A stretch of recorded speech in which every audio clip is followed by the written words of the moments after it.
देखिए, आज हम देखेंगे आवेशित चालक की ऊर्जा। कभी कभी परीक्षा में आवेशित चालक के स्थान पर आवेशित संधारित्र भी आ जाता है। तो दोनों को सॉल्व करने का तरीका एक ही होगा। आप देखिए, जैसे ये एक चालक है और इस चालक को हम आवेश दे रहे हैं। मान लीजिए हमारे पास एक स्रोत है, उस स्रोत से हम इसको आवेश दे रहे हैं। इस चालक को हम जितना भी आवेश देंगे वो सारा का सारा एक साथ नहीं जाएगा। चालक को जब भी हम आवेश देंगे तो वो कुछ पार्ट्स में जाएगा, खंडों में जाएगा, इकाइयों में जाएगा। मान लीजिए जब पहला आवेश आता है, चालक में भी कितना आवेश है? 0 है। चालक का विभव भी कितना है? 0 है। तो जो पहला आवेश जब चालक में जाएगा तो उसके लिए कोई कार्य नहीं करना पड़ेगा। क्यों? क्योंकि कोई विरोध नहीं रहेगा। लेकिन अब मान लीजिए ये पहला वाला आवेश चालक में चले गया। अब जब ये दूसरा वाला आवेश इस चालक में जाएगा तो ये पहला वाला आवेश जो है वो इस आवेश के इस चालक में जाने का विरोध करेगा। तो हमको क्या करना पड़ेगा? उस प्रतिकर्षण बल के विरुद्ध कार्य करना पड़ेगा। कौन कार्य करेगा? स्रोत करेगा जो उसको आवेश दे रहा है। अब देखिए, पहला जब आवेश दिया था तो उसका कार्य 0, जब दूसरा वाला आवेश गया तो उसके लिए कुछ ना कुछ कार्य करना पड़ा, है ना। इसके बाद तीसरा आवेश जब हम देंगे, अब यहाँ पर कितने आवेश हो गए? 2। तो जब तीसरा आवेश उस चालक में जाएगा तो अब ये 2 आवेश मिलकर क्या करेंगे? विरोध करेंगे, प्रतिकर्षित करेंगे। पहले एक ही आवेश प्रतिकर्षित कर रहा था, अब 2 आवेश प्रतिकर्षित करेंगे। तो इस बार इस आवेश को हमको इस चालक को देने में पहले से ज्यादा कार्य करना पड़ेगा। ये कार्य पहले से ज्यादा करना पड़ेगा। अब कितने आवेश हो गए इसमें? 3। अब जब ये वाला आवेश इसमें जाएगा तो पहले 2 प्रतिकर्षित कर रहे थे, अब 3 आवेश प्रतिकर्षित करेंगे। तो अब पहले से और ज्यादा कार्य करना पड़ेगा। इसका मतलब है कि हर अगले आवेश को इस चालक को देने में हमको पिछले बार से ज्यादा कार्य करना पड़ेगा। और जो भी कार्य यहाँ पर किया जाएगा, किसके द्वारा किया जाएगा? स्रोत के द्वारा किया जाएगा। वो कार्य इस चालक में ऊर्जा के रूप में संचित हो जाता है। तो इस तरीके से चालक को आवेश देने में या आवेशित करने में कार्य करना पड़ता है। और ये कार्य क्यों करना पड़ता है? क्योंकि जो आवेश उसमें जाते जाता है वो उस नए आने वाले आवेश का विरोध करता है। किस रूप में? प्रतिकर्षण बल के रूप में। तो जब भी हम किसी चालक को आवेशित करते हैं तो हमको प्रतिकर्षण बल के विरुद्ध कार्य करना पड़ता है। और जितना कार्य करना पड़ता है वही कार्य उस चालक में ऊर्जा के रूप में संचित हो जाएगा। तो आवेशित चालक की, मान लीजिए किसी चालक को मैं प्रारंभ में आवेश 0, विभव भी 0, अंत में उसको कुल मिलाकर कैपिटल Q आवेश दिया गया और उसका विभव V हो गया। तो इस पूरी प्रक्रिया में जितना भी कार्य किया जाएगा वही कार्य उस आवेशित चालक की ऊर्जा कहलाएगा। तब हम इसको देखते हैं। इसका व्यंजक परिभाषा क्या होगी?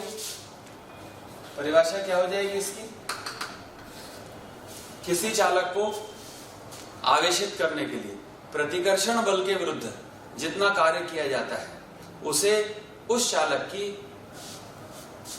ऊर्जा कहते हैं। इसको वैद्युत स्थितिज ऊर्जा भी कह सकते हैं। स्थितिज ऊर्जा, ऊर्जा मतलब कोई भी ऊर्जा। फिर से सुनिए, परिभाषा क्या हो गई? किसी चालक को आवेशित करने के लिए प्रतिकर्षण बल के विरुद्ध जितना कार्य करना पड़ता है वही उस चालक की, उस आवेशित चालक की ऊर्जा या स्थितिज ऊर्जा या वैद्युत ऊर्जा कहलाती है। अब हम इसका व्यंजक निकाल रहे हैं। तो हम मान लेते हैं ये कोई चालक है, प्रारंभ में उसमें 0 आवेश है, तब उसका विभव भी 0 होगा। इसके बाद हम उसको आवेश देते जाएंगे तो उसका विभव बढ़ते जाएगा। अंत में हम उसको कितना आवेश दे चुके हैं? Q, और उसका विभव बढ़कर कितना हो गया? V। कैपिटल Q कुल मिला के आवेश दिया गया, जिससे उसका विभव 0 से बढ़कर, इसका विभव 0 से बढ़कर कितना हो गया? V। विभव की परिभाषा से हम जानते हैं कि कार्य बराबर होता है आवेश गुणित विभव। लेकिन इस सूत्र का उपयोग हम तब करते जब ये विभव नियत रहता। लेकिन यहां आप देख रहे हो कि विभव परिवर्तित हो रहा है और इसलिए इस सूत्र का हम सीधे सीधे उपयोग नहीं कर पाएंगे, क्योंकि यहां पर परिवर्ती विभव, आवेश देने के दौरान विभव परिवर्तित हो रहा है। इसलिए इसको हम पहले अल्प आवेश देने में किया गया कार्य निकालेंगे और फिर उसका समाकलन करके उसको पूरा आवेश देने में किया गया कार्य निकालेंगे। आवेश देने के दौरान मान लीजिए किसी समय उसमें Q आवेश और उसका विभव V डैश है। मान लेते हैं बीच में कभी जब हम उसको आवेश दे रहे थे तो किसी समय इस चालक में Q आवेश था और उस समय उसका विभव कितना है V डैश। तो चालक का विभव V डैश बराबर, मान लेते हैं इस चालक की धारिता C है, चालक की धारिता C है तो चालक का विभव कितना हो जाएगा,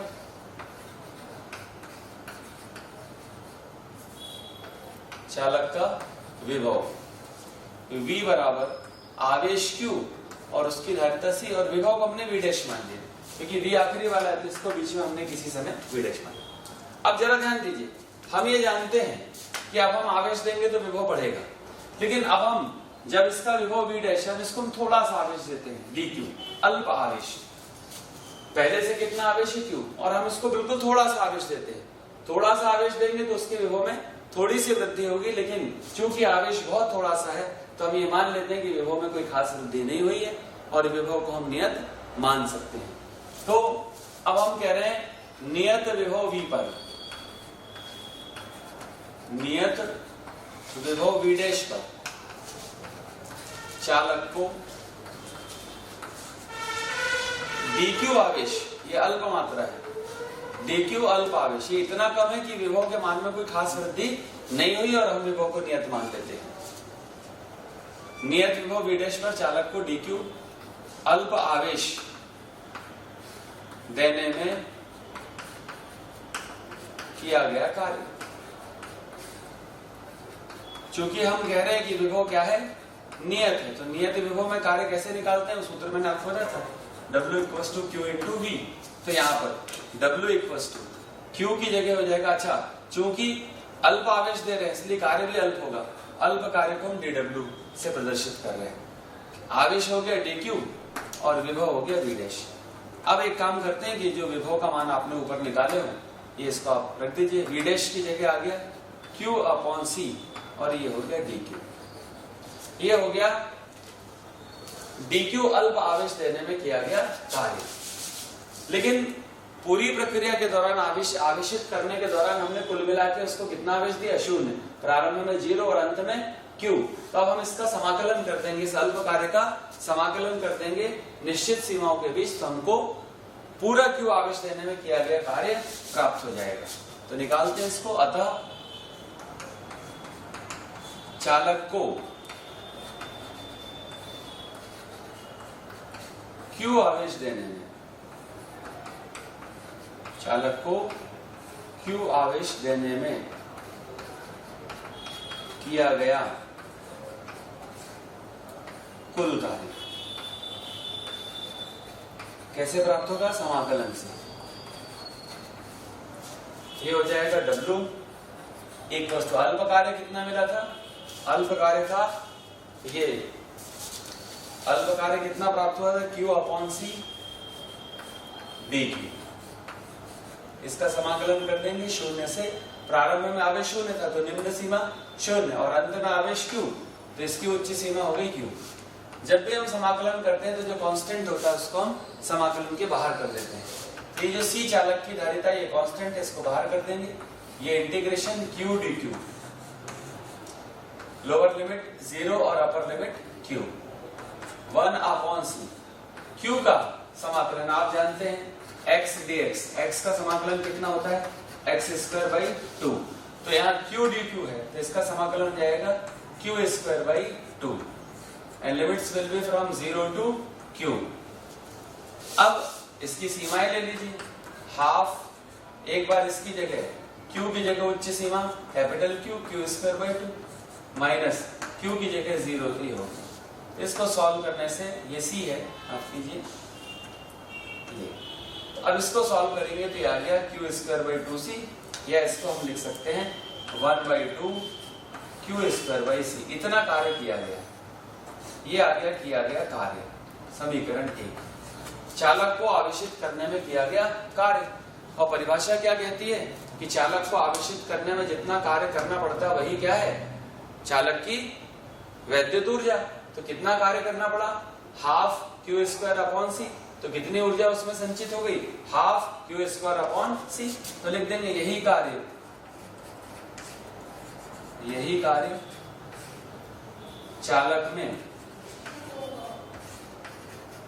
ऊर्जा के रूप में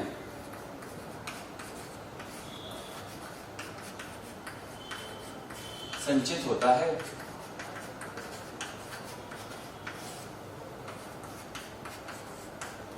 अतः आवेशित चालक की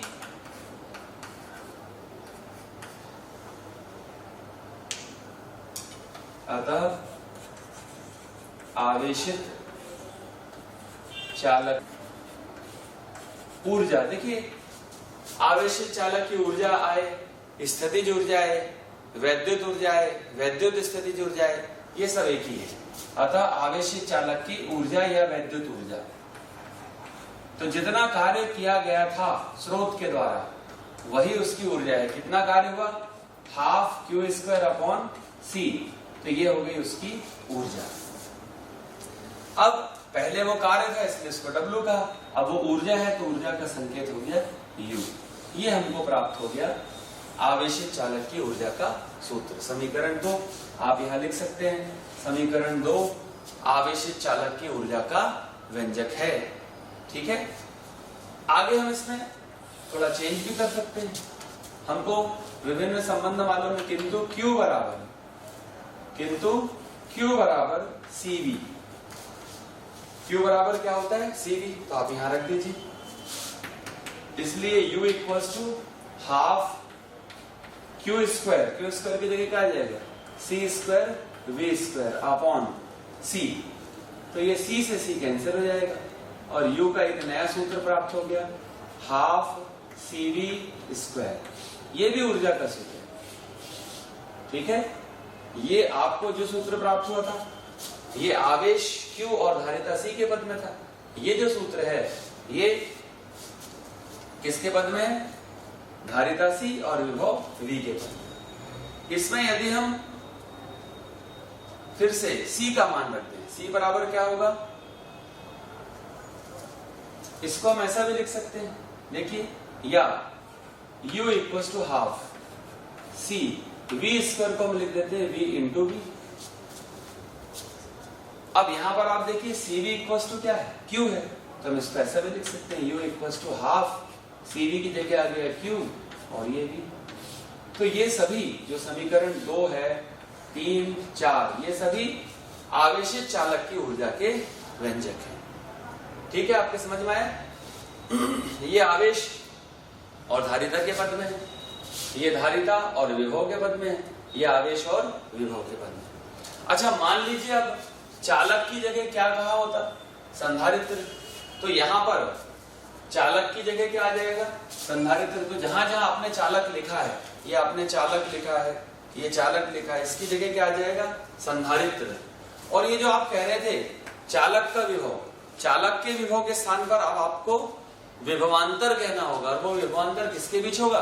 संधारित्र की प्लेटों के बीच। तो आपको केवल 2 ही रिप्लेसमेंट करना है। यही आर्टिकल जब संधारित्र के लिए पूछा जाएगा तो जहां जहां आपने चालक लिखा था उसको क्या लिख देंगे? उसको आप संधारित्र लिखेंगे, और जहां जहां आपने विभव लिखा है, चालक का विभव, वहां आ जाएगा संधारित्र की प्लेटों के मध्य विभवांतर, और बाकी पूरा आर्टिकल वही रहेगा। सिर्फ मतलब बदला, V यहां पर चालक का विभव है, संधारित्र की स्थिति में V हो जाएगा संधारित्र की दोनों प्लेटों के मध्य विभवांतर, बाकी आर्टिकल पूरा यही रहेगा। तो ये हो गया आपका आवेशित चालक की ऊर्जा। देखिए, अब अगली हेडिंग हमारी 2 संबद्ध चालकों में आवेशों का पुनर्वितरण। मान लीजिए हमारे पास में 2 गोली चालक है, या 2 कोई भी चालक है, A और B। ये पृथकृत है, इनका संबंध किसी अन्य चालक या पृथ्वी से नहीं है। मान लेते हैं इस चालक A की धारिता C1 है और B की धारिता C2 है। चालक A को हमने Q1 आवेश दिया है, जिससे उसका विभव कितना हो गया? V1। इसी प्रकार चालक B को हमने कितना आवेश दिया? Q2, जिससे उसका विभव कितना हो गया? V2। तो दोनों चालकों में इसका कुल आवेश, दोनों चालकों का कुल आवेश Q बराबर Q1 प्लस Q2। लेकिन आप जानते हैं Q इक्वल्स टू क्या होता है? CV। तो पहले चालक का आवेश मतलब पहले चालक की धारिता और पहले चालक का विभव C1 V1 प्लस दूसरे चालक का आवेश सूत्र CV, लेकिन दूसरे चालक की धारिता C2 है, विभव V2, तो ये हो गया कुल आवेश। इसी प्रकार कुल धारिता, दोनों चालकों की कुल धारिता, तो पहले की धारिता C1, दूसरे की C2, तो मान लीजिए कुल धारिता C हो गई। अब हम क्या करेंगे, इन दोनों गोली चालकों को A और B को किसी चालक तार से जोड़ देते हैं। चालक तार से जोड़ने पर क्या होगा, हम जानते हैं कि जब हम दो चालकों को जोड़ते हैं तो आवेश उच्च विभव से निम्न विभव की दिशा में प्रवाहित होता है। तो मान लीजिए अगर इसका विभव V1 बड़ा है किससे, V2 से, तो आवेश A से B में जाएगा, और अगर B का विभव A से क्या है, ज्यादा, तो आवेश B से A में आएगा। और ये आवेश का आना जाना कब तक चलेगा, मान लीजिए A से B में आवेश जा रहा है या B से A में आवेश आ रहा है, तो ये आवेशों का प्रवाह कब तक होगा, जब तक कि दोनों का विभव समान न हो जाए। तो अंत में जब हम दो चालकों को किसी चालक तार से जोड़ेंगे तो आवेशों का प्रवाह तब तक होगा जब तक कि दोनों का विभव समान न हो जाए। मान लीजिए दोनों का विभव समान होकर कितना हो गया, V हो गया, तो इसको हम कहते हैं उभयनिष्ठ विभव। उभयनिष्ठ विभव यानी क्या, दोनों का विभव। तो अब यहां पर हम यही निकाल रहे हैं, उभयनिष्ठ विभव।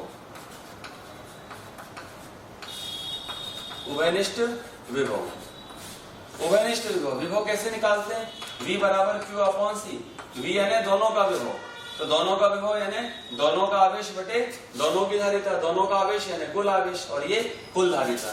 तो उभयनिष्ठ विभव V बराबर, यहाँ Q है, Q क्या है, कुल आवेश, और C कुल धारिता।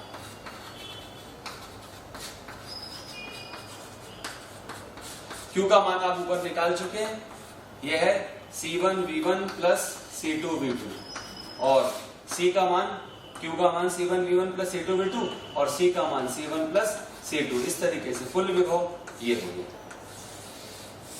तो इसका मतलब है अगर हमको ये मान मालूम है, ये C1 मालूम है, C2 मालूम है, V1 मालूम है, V2 मालूम है, तो इन चारों मानों को हम इस सूत्र में रख देंगे तो हमको ये पता चल जाएगा कि दोनों चालकों को जोड़ने के बाद इसका उभयनिष्ठ विभव कितना होगा।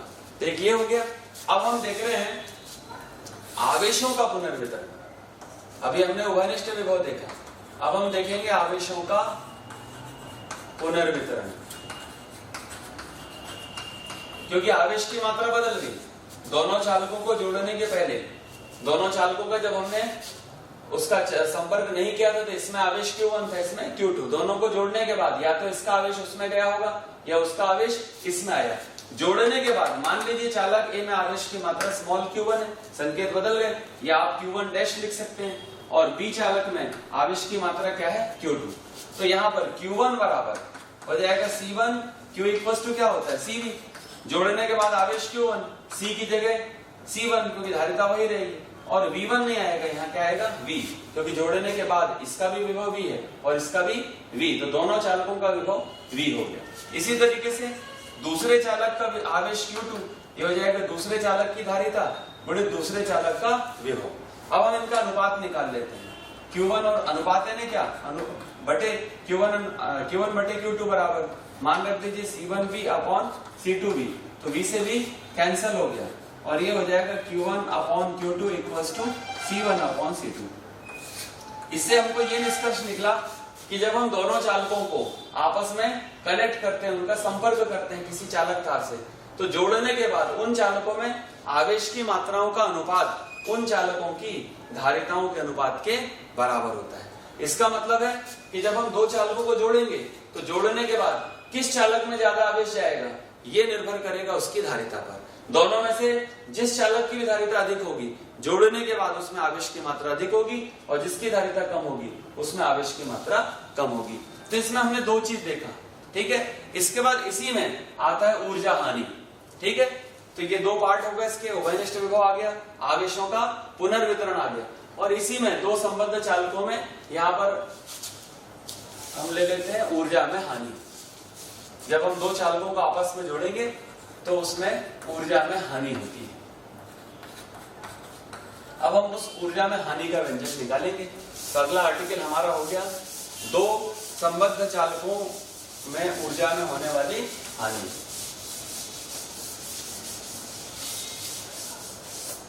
देखिए सबसे पहले हम निकालेंगे जब दोनों चालकों को जोड़ने के पहले उसकी कुल ऊर्जा। पिछले आपने चैप्टर में, पिछले आर्टिकल में आपने देखा था कि ऊर्जा का सूत्र क्या है, तो हम निकाल लेते हैं दोनों को मतलब दोनों चालकों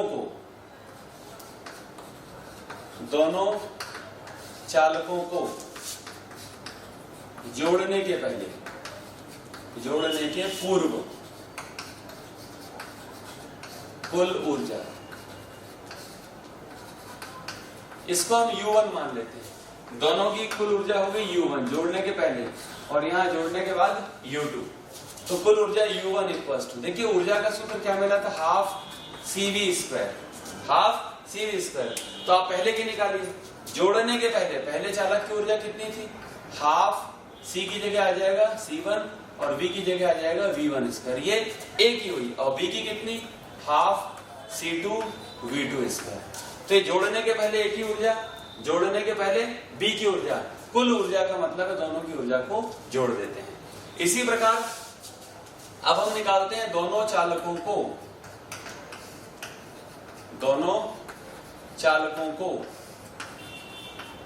जोड़ने के बाद, दोनों चालकों को जोड़ने के बाद कुल ऊर्जा,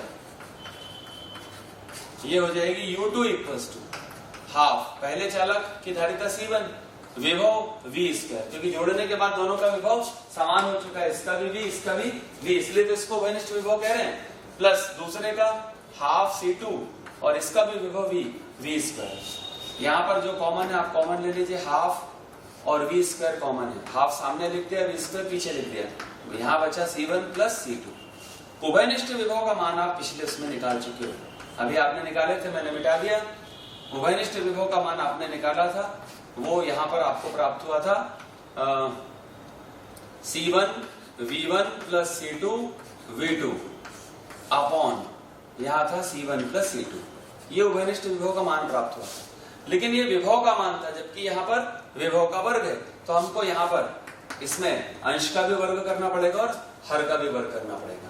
यहाँ पर आप देखिए C1 प्लस C2 से ये स्क्वायर कैंसिल हो जाएगा, तो नीचे क्या हो जाएगा, नीचे 2 इंटू इतना, यानी 2 C1 प्लस C2, और ऊपर आप देखिए ये क्या है, ये 1 है, 1 इंटू इतना, इतने हो जाएगा C1 V1 plus C2 V2 whole square.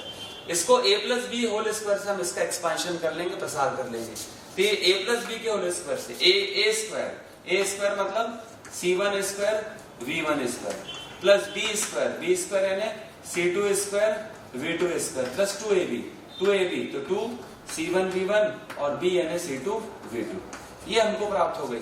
ये जोड़ने के पहले की कुल ऊर्जा है और ये जोड़ने के बाद कुल ऊर्जा है।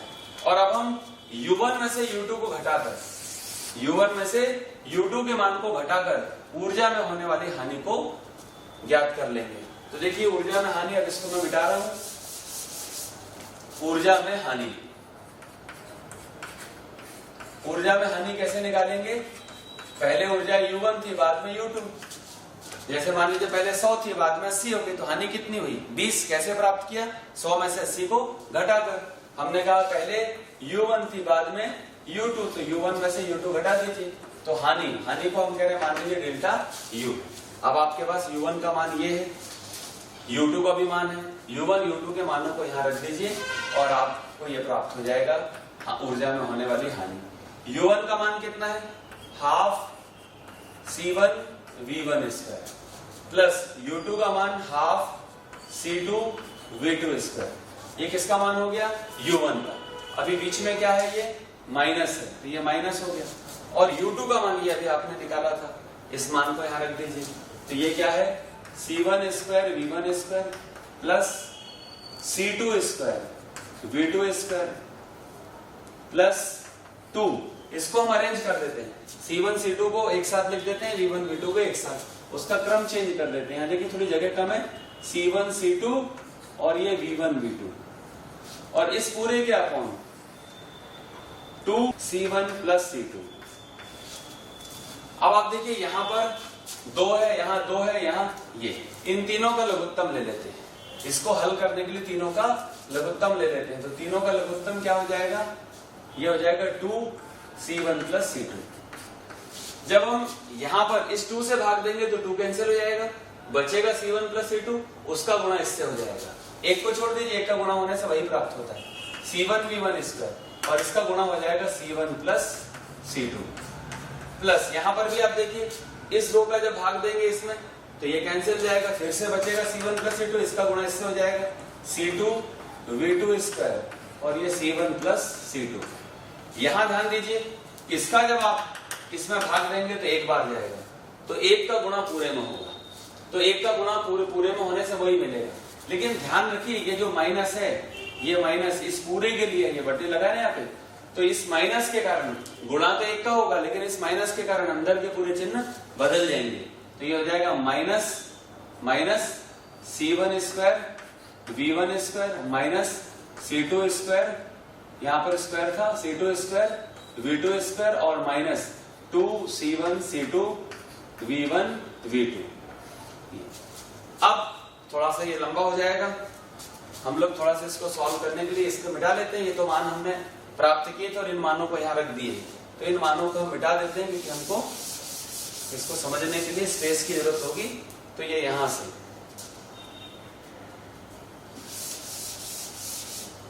हम ले लेते हैं थोड़ा सा डेल्टा U इक्वल्स टू, अब यहां गुणा कीजिए आप इसका C1 V1 स्क्वायर, C1 का हो जाएगा C1 square V1 square plus इसका गुणा इसमें कीजिए C1 C2 V1 स्क्वायर। अब इसका आ जाइए, इसका गुणा इसमें कीजिए C1 C2 V2 स्क्वायर, इसका गुणा इसमें करेंगे C2 का गुणा C2 स्क्वायर और V2 स्क्वायर, और बाकी को कॉपी कर दीजिए minus C1 square V1 square minus C2 square V2 square minus 2C1 C2 V1 V2। ये ऊपर का पूरा सॉल्व हो गया, ये अपॉन था, अपॉन को आप ये कर दिया, और नीचे के पद में है 2 ब्रैकेट में C1 प्लस C2, ये इसको माइनस करने से आया। अब यहां आप देखिए ये प्लस का C1 V1 स्क्वायर और ये माइनस का C1 V1 स्क्वायर कैंसिल हो गया, प्लस का C2 V2 स्क्वायर और माइनस का C2 V2 स्क्वायर कैंसिल हो गया। तो अब इसमें 3 पद बचे, 1 2 3, और इन तीनों पदों में आप देखिए C1 C2 इसमें भी है, C1 C2 इसमें भी है और इसमें भी है, तो आप एक साथ एक काम कीजिए, नेक्स्ट स्टेप में C1 C2 को कॉमन ले लीजिए, तो यहां बचेगा क्या V1 स्क्वायर, यहां बचेगा V2 स्क्वायर, और यहां हो जाएगा माइनस 2, और C1 C2 कॉमन ले चुके हैं तो बचेगा V1 V2 whole upon 2 C1 plus C2। आगे जाके ये हो जाएगा C1 C2 और इसको हम क्या लिख सकते हैं, ये a square plus b square minus 2ab के फॉर्मूले से, ये है V1 minus V2 whole square, और अपॉन में 2 C1 प्लस C2 ब्रैकेट में ये जो कर दो, ये आपको मिल गया। जब आप दो चालकों को जोड़ते हैं तो ऊर्जा में हानि होती है, और ऊर्जा में कितनी हानि होगी वो आप उस हानि की गणना इस सूत्र से कर सकते हैं। तो ये कभी कभी परीक्षा में आता है।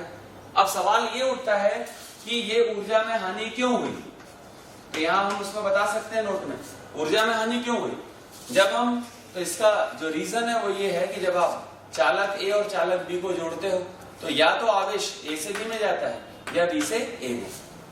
तो हम जानते हैं कि ये जो चालक है, तार है, इसका कुछ ना कुछ क्या होगा, प्रतिरोध। तो जब आवेश A से B में या B से A में इस चालक तार की से होकर गुजरेगा तो उस आवेश को प्रवाहित होने के लिए इस प्रतिरोध के विरुद्ध कार्य करना पड़ेगा, और जब भी कार्य करते हैं तो ऊर्जा खर्च होती है।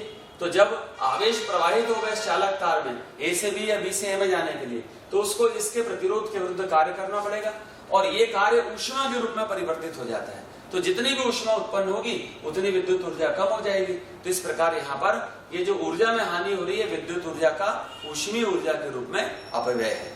तो ये एक आर्टिकल था हमारा, दो संबद्ध चालकों में ऊर्जा हानि।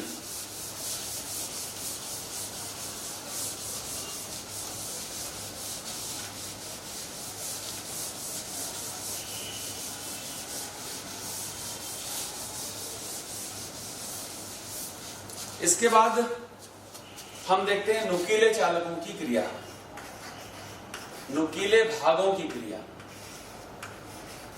नुकीले भागों की क्रिया। नुकीले भागों की क्रिया। देखिए आवेश घनत्व आप जानते हैं कि यदि आवेश घनत्व या पृष्ठ घनत्व किसको कहते हैं? इकाई क्षेत्रफल में उपस्थित आवेश की मात्रा को पृष्ठ घनत्व कहते हैं। मान लीजिए ए क्षेत्रफल में क्यू आवेश है, इकाई क्षेत्रफल में कितना आवेश? क्यू अपॉन ए। तो ये क्यू अपॉन ए जो है इकाई क्षेत्रफल में उपस्थित आवेश है, इसको हम पृष्ठ घनत्व कहते हैं। मान लीजिए कि कोई चालक है जिसमें कोई नोक है, पॉइंटेड कंडक्टर है, पॉइंटेड कंडक्टर अगर उसमें नोक बनी हुई है तो उसमें आवेश का वितरण तो एक जैसा होगा, आवेश का वितरण एक जैसा है, लेकिन अब आवेश घनत्व sigma equals to Q upon ए।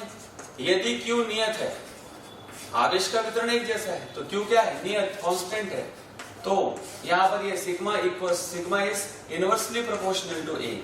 आवेश घनत्व उसके क्षेत्रफल के व्युत्क्रमानुपाती होता है। इसका मतलब है जहां क्षेत्रफल कम होगा वहां आवेश घनत्व ज्यादा होगा। तो आप देखिए नोक का क्षेत्रफल या नोक पर क्षेत्रफल क्या होता है? मिनिमम, न्यूनतम, सबसे कम, और इसलिए नोक पर आवेश घनत्व क्या होता है? सर्वाधिक। तो आवेश सब जगह है लेकिन नोक पर आवेश का घनत्व सर्वाधिक होता है। और इसलिए जब यहाँ पर ये वायु के कण हैं, ये जब वायु के कण इस नोक के संपर्क में आएंगे, वायु के कण नोक के संपर्क में आएंगे तो इससे टकराकर वो खुद आवेशित हो जाते हैं। ये जब वायु के कण आएंगे, ये नोक से टकराएंगे तो ये वायु के कण नोक से टकराकर धनावेशित हो जाएगा।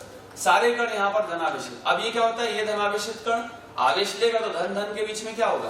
प्रतिकर्षण होगा और ये दूर चले जाएगा। फिर उसकी जगह दूसरा कण आएगा, वो आवेश लेगा, वो दूर चले जाएगा।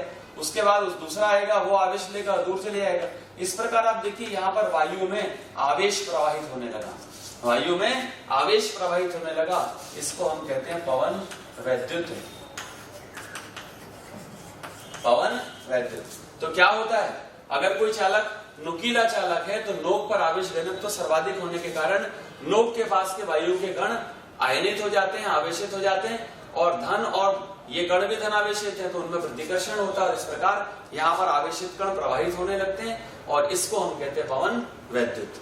अगर ये धनावेशित चालक है तो यहाँ पर जो पवन वैद्युत होगी उसमें धनावेशित कण होंगे, और अगर ये ऋणावेशित चालक होता तो यहाँ पर जो पवन वैद्युत होती है उसमें ऋणावेशित कण होते हैं। इस तरीके से तो आप ध्यान दीजिए यहाँ पर ये जो वायु के कण आवेश लेकर जा रहे हैं वो किसका आवेश लेकर जा रहे हैं? चालक का। इसका मतलब है चालक का आवेश घट रहा है, चालक निरावेशित हो रहा है। और चालक कहां से निरावेशित हो रहा है? नोक से।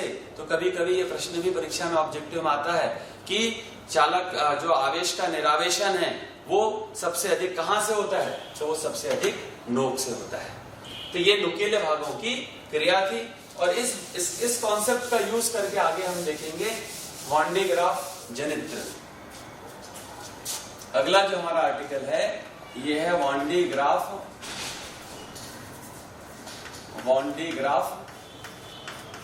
जनित्र।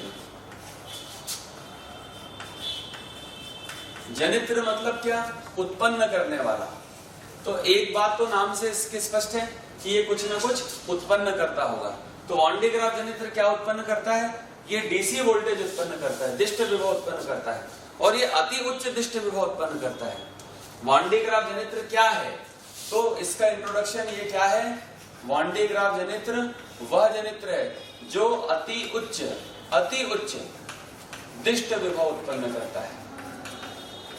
डीसी वोल्टेज अति उच्च दिष्ट विभव उत्पन्न करता है, 10 लाख वोल्ट और इससे भी अधिक। वॉन डे ग्राफ जनरेटर वो युक्ति है जो अति उच्च दिष्ट विभव उत्पन्न करता है, 10 लाख वोल्ट या इससे भी अधिक। तो आप देख रहे हैं ये कोई सामान्य चीज नहीं है, ये कोई सिंपल डिवाइस नहीं है, ये एक विशेष प्रकार का जनरेटर है जो अत्यधिक बहुत हाई जो डीसी वोल्टेज होता है उसके लिए हम उसको उत्पन्न करने के लिए इसका हम उपयोग करते हैं। ठीक है, ये इंट्रोडक्शन हो गया। इसका सिद्धांत क्या होगा?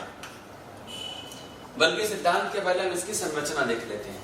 तो इसकी संरचना देखिए, यहाँ पर कंक्रीट के 2 कॉलम होते हैं। ये कंक्रीट के 2 कॉलम है, कंक्रीट के 2 कॉलम है ये। जिनकी ऊंचाई लगभग 15 मीटर के आसपास होती है। 15 मीटर के आसपास इसकी ऊंचाई होती है। एक कॉलम को हम कह देते हैं M और दूसरे कॉलम को हम कह देते हैं N।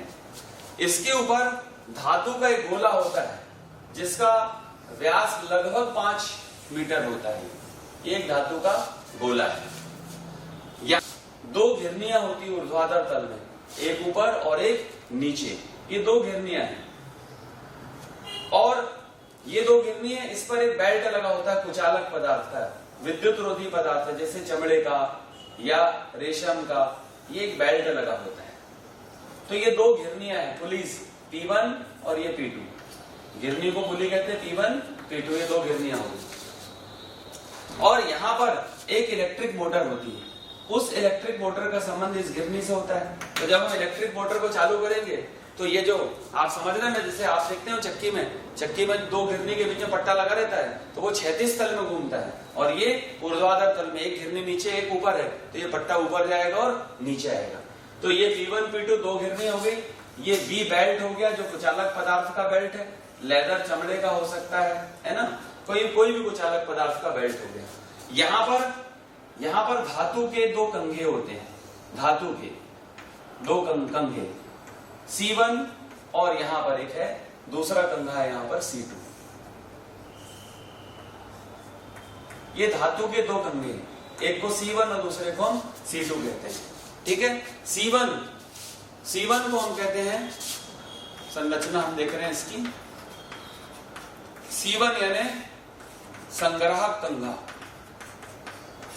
संग्राहक कंघा, स्प्रेइंग कॉम्ब, स्प्रेइंग कॉम्ब। और ये जो नहीं, ये फुहार कंघा है। C1 को हम कहते हैं फुहार कंघा। और C2 जो है ये संग्राहक कंघा है। ये फुहार कंघा है, स्प्रेइंग कॉम्ब, ये संग्राहक कंघा है, कलेक्टिंग कॉम्ब। और ये जो कंघा है इसका संबंध एक हाई टेंशन बैटरी से होता है।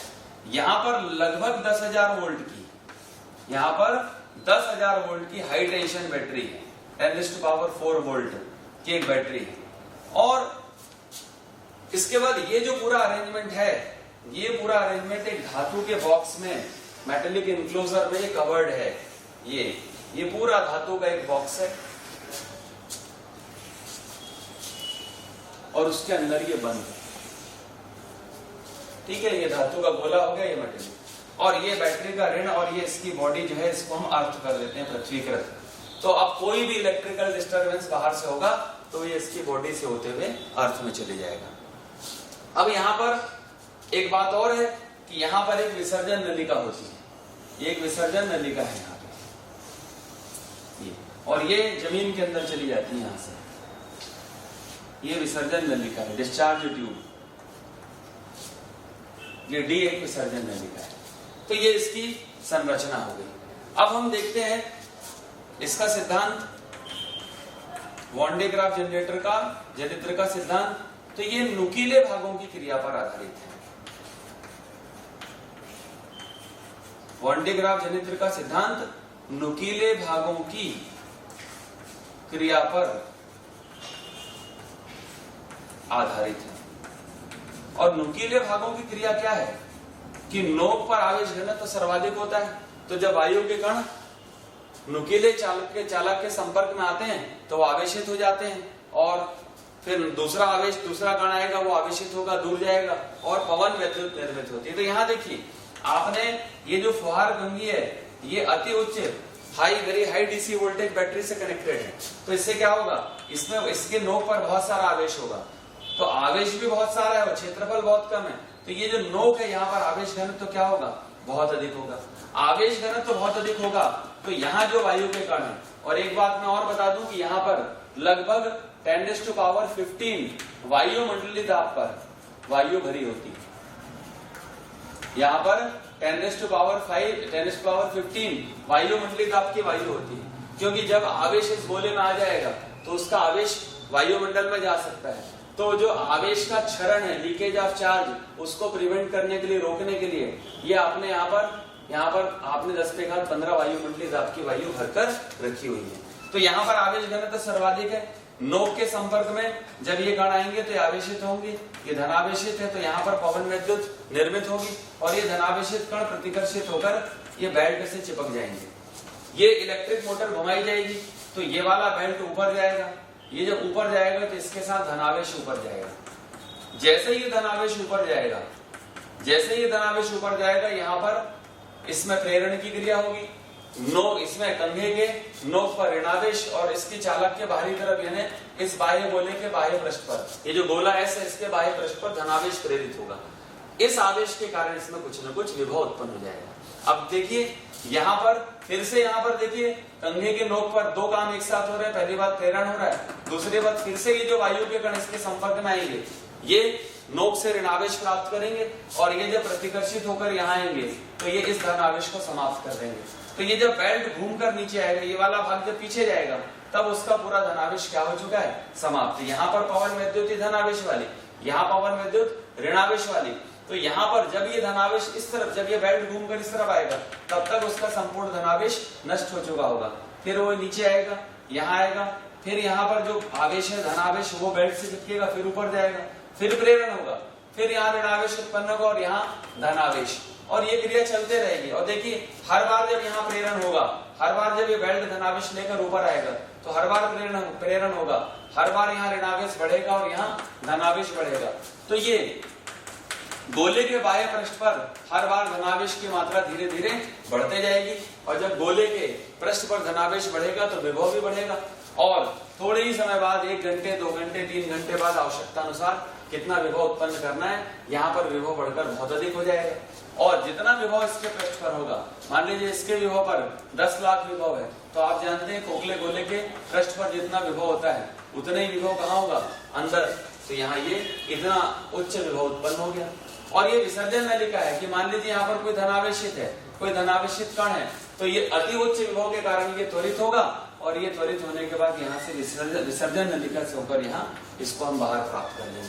तो इस प्रकार ये जो आपने देखा कि ये अति उच्च दृष्टि विभव उत्पन्न करने की ये क्या है, युक्ति है। इसको हम क्या कहते हैं, इसको वान डी ग्राफ जनित्र कहते हैं। ठीक है, और इसका ये सिद्धांत के साथ मैंने अभी आपको कार्यविधि बता दी। इसका उपयोग तो पहला मैंने बताया आपको कि ये धनावेशित कण जो है, धनावेशित कणों को त्वरित करने के लिए इसका उपयोग होता है और न्यूक्लियर फिजिक्स में, नाभिकीय भौतिकी में इसका उपयोग यहाँ पर किया जाता है। देखिए बीच में जब हमने संधारित्र पढ़े थे, संधारित्र के प्रकार पढ़े थे, तब वहां पर एक आर्टिकल और है संधारित्रों का समूहन, वो हमने उस समय वहां पर छोड़ दिया था टाइम के कारण। और अब हम इसको थोड़ा हमारे पास में जो समय है उसमें हम संधारित्रों का समूहन देख लेते हैं। संधारित्र, प्रत्येक संधारित्र की एक निश्चित धारिता होती है। ये संधारित्र का संकेत है, 2 बराबर पैरेलल लाइन है। इसको बड़ी छोटी मत कीजिएगा, नहीं तो ये सेल का या बैटरी का संकेत हो जाएगा। 2 पैरेलल लाइंस हैं जो जिनकी ऊंचाई एक जैसी है। होता ये है कि हमारे पास निश्चित धारिता के संधारित्र होते हैं। मान लीजिए हमारे पास में 5 धारिता के संधारित्र है, 5 माइक्रोफैरड, ये 5 धारिता के संधारित्र है। 5 धारिता के बहुत सारे संधारित्र हैं, लेकिन हमको चाहिए 1 माइक्रोफैरड का। मतलब हमारे पास में ज्यादा धारिता के बहुत सारे संधारित्र हैं और हमको चाहिए कम धारिता का संधारित्र। या इसका उल्टा भी हो सकता है कि हमारे पास में 1 माइक्रोफैरड धारिता के 5 संधारित्र हैं और हमको चाहिए 5 माइक्रोफैरड के। मतलब हमारे पास में ज्यादा धारिता के संधारित्र हैं लेकिन कम का चाहिए, या इसका उल्टा कि कम धारिता के बहुत सारे संधारित्र हैं लेकिन हमको ज्यादा का चाहिए, तो फिर समस्या आ जाएगी। तो उस समस्या को हम संधारित्रों के समूहन से, ग्रुपिंग ऑफ कैपेसिटर्स, इससे दूर कर सकते हैं। हम विभिन्न संधारित्रों को एक निश्चित प्रकार से जोड़कर, विभिन्न संधारित्रों को एक निश्चित तरीके से जोड़कर, एक निश्चित व्यवस्था से हम उसको जोड़कर जो डिजायर्ड वैल्यू है, जिस वैल्यू का संधारित्र हम चाहते हैं वो हम प्राप्त कर सकते हैं। तो इसमें 2 प्रकार से हम इसमें देखेंगे। पहला है श्रेणी क्रम समूहन, श्रेणी क्रम समूहन, सीरीज ऑर्डर कॉम्बिनेशन या सीरीज ऑर्डर ग्रुपिंग, श्रेणी क्रम समूहन। देखिए मान लीजिए कि ये हमारे पास में 3 संधारित्र हैं, 1 2 3 संधारित्र है। ये इसकी पहली प्लेट ए, दूसरी प्लेट बी, इसकी पहली प्लेट ए, दूसरी बी, इसकी पहली प्लेट ए, इसकी बी, 3 संधारित्र है। अब यदि हम पहले संधारित्र की दूसरी प्लेट को हम क्या देख रहे हैं, श्रेणी क्रम समूहन किसको कहते हैं, यानी श्रेणी क्रम समूहन की परिभाषा। यदि हम पहले संधारित्र की दूसरी प्लेट को दूसरे, इसको हमें काम करते हैं पहले पहला, दूसरा, तीसरा, इसकी पहले की दोनों को A1 B1 कहते हैं।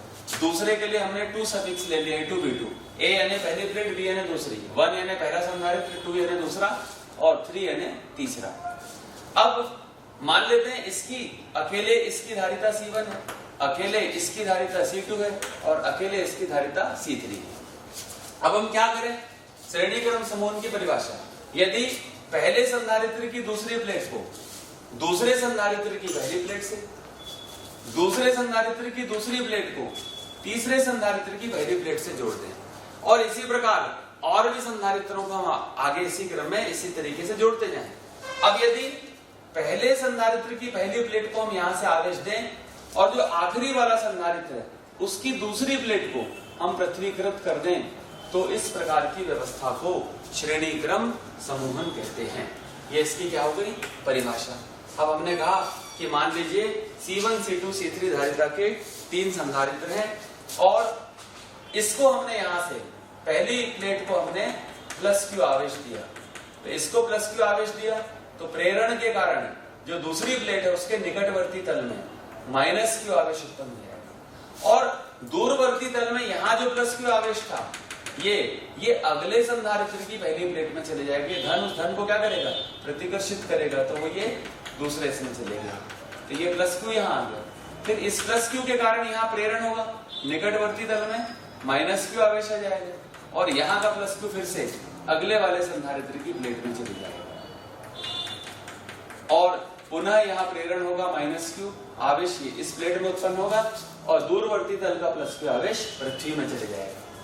मान लेते हैं पहले संधारित्र की दोनों प्लेटों के बीच का विभवांतर V1, दूसरे संधारित्र की दोनों प्लेटों के बीच विभवांतर V2 और तीसरे संधारित्र की दोनों प्लेटों के बीच विभवांतर V3। तो यहाँ पर अब हम देख रहे हैं कुल विभवांतर।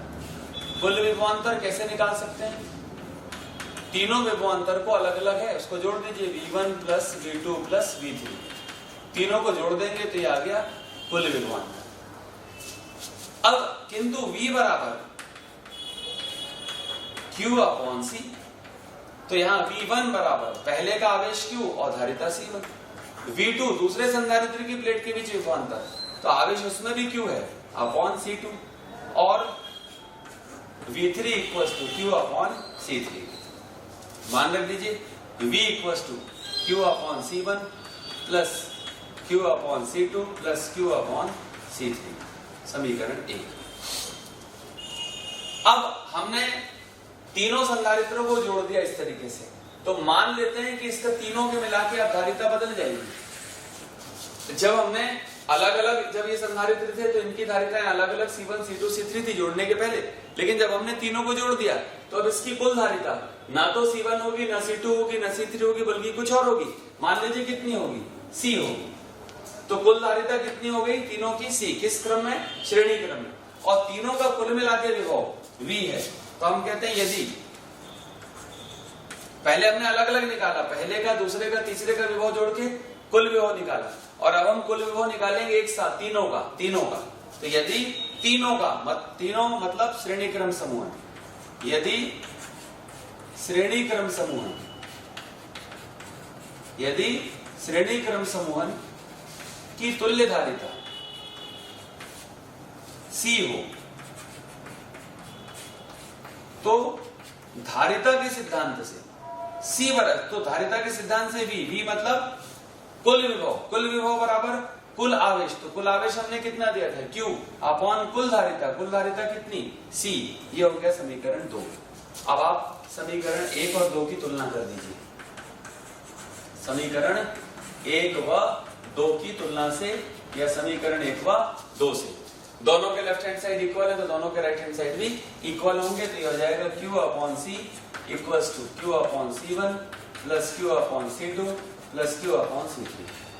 सभी के अंश में Q है, Q से डिवाइड कर दीजिए, भाग दे दो 1 upon C equals to 1 upon C1 plus 1 upon C2 plus 1 upon C3। ये आ गया श्रेणी क्रम समूहन में तुल्य धारिता के लिए क्या आ गया, व्यंजक आ गया। अगर 4 होते तो प्लस C4 आता, 5 होते तो प्लस C5 भी आ जाता। तो मान लेते हैं n होते तो n संधारित्रों के लिए, n संधारित्रों के लिए 1 upon C equals to 1 upon C1 plus 1 upon C2 plus 1 upon C3 plus dash dash dash, तो आखिरी वाला 1 अपॉन C। ये n संधारित्रों के लिए तुल्य धारिता का व्यंजक हो गया।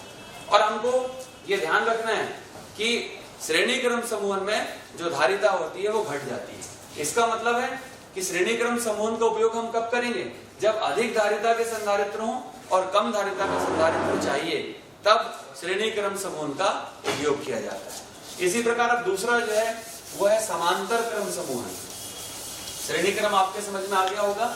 दूसरे प्रकार का जो अरेंजमेंट है वो है समांतर क्रम समूहन।